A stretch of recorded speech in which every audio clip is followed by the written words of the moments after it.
So the Boston Celtics, they are the defending world champions. So before we start today's video, the season preview will be in the next coming week or two. Right now, we're just predicting what the season will be. So before we start today's video, what is your season predictions, I guess, at this point? What do you guys think is going to happen? Let me hear. Like and comment for more content like this. And go check out my work at hoopshype.com.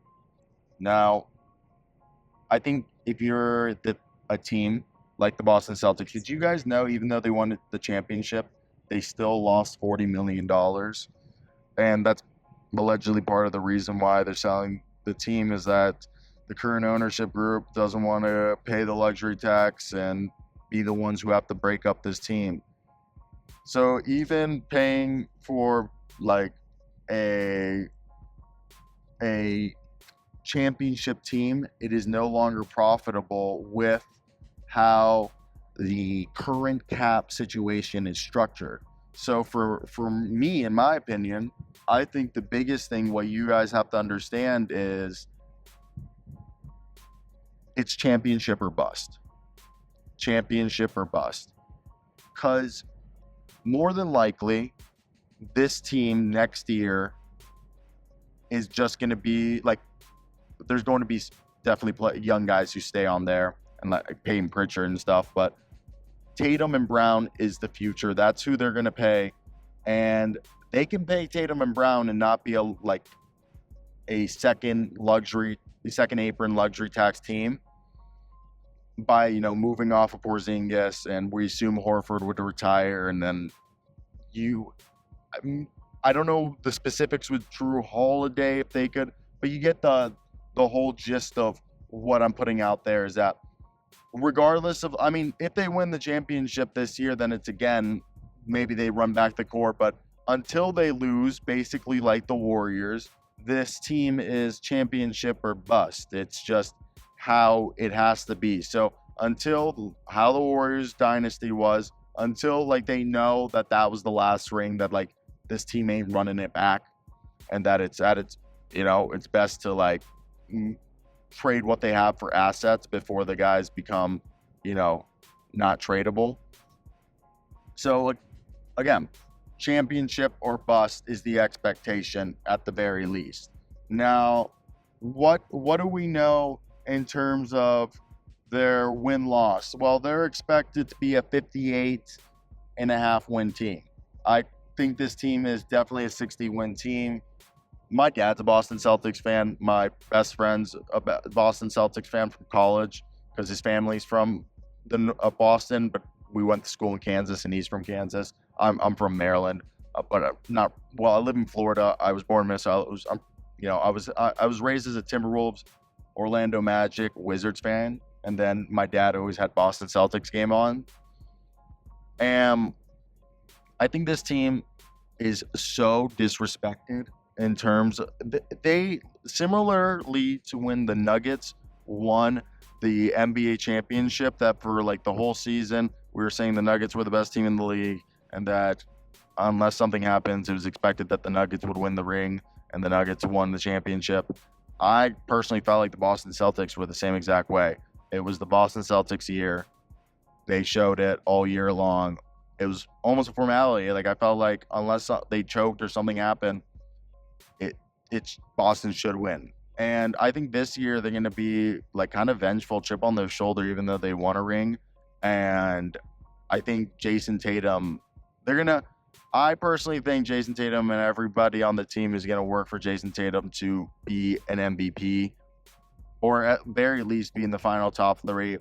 Just finally get the it's crazy to think about. This is an all NBA guy that people are acting like he isn't an MVP candidate.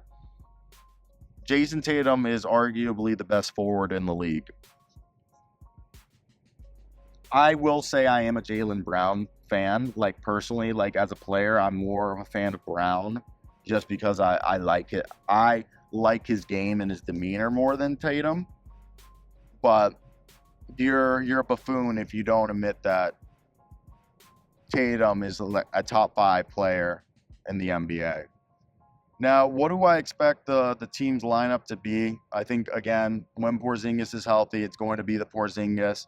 Tatum, Brown, White, Drew Holiday lineup more than likely, unless they're adamant of running the Porzingis, Horford, Tatum, Brown, Holiday, and then Derek White as the sixth man. But I think they're confident with Peyton Pritchard and Sam Hauser, and now with Baylor Shireman to be like the three guys off the bench who can create.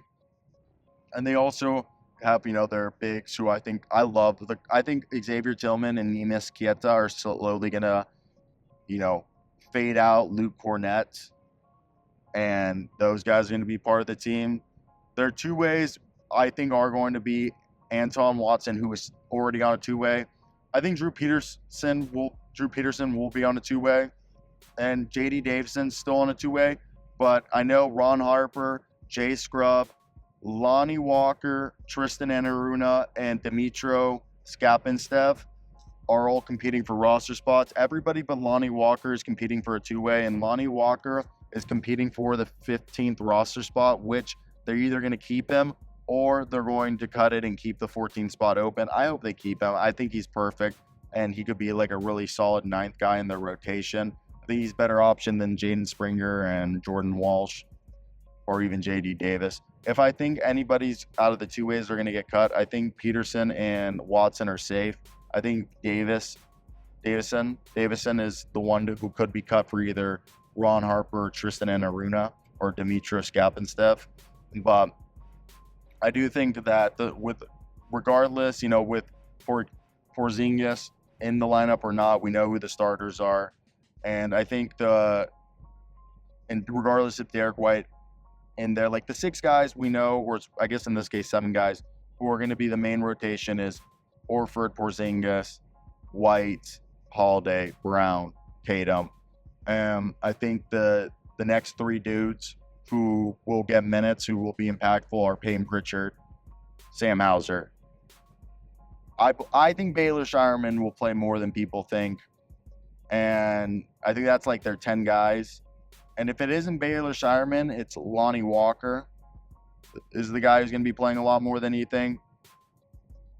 And then out of the bigs behind Horford and Porzingis, like I said, I think Tillman and Queta are going to be the guys who slowly start to fade out Cornett, so that, because I believe that now that they have I know Neemias is on a multi-year deal. Is Xavier on a multi-year deal, or did they just bring him back on a one-year deal? I know Cornett's just a one-year deal, and I know it's a league subsidized, so it's not like they're breaking the bank to keep him. But I think they just know that they've extended Tillman and Queta, and it's just best for developing those guys and for their value long term. If they did have to use them asset wise, there's more value out of Queta and Tillman than there is for Cornett. But in terms of guys who are on multi-year deals, out Neemias is, and so is Xavier. Xavier has one more year after this. Neemias is basically a 3-year deal. Xavier is a 2, but they could probably extend him next offseason. Again, I just think that just makes so much sense.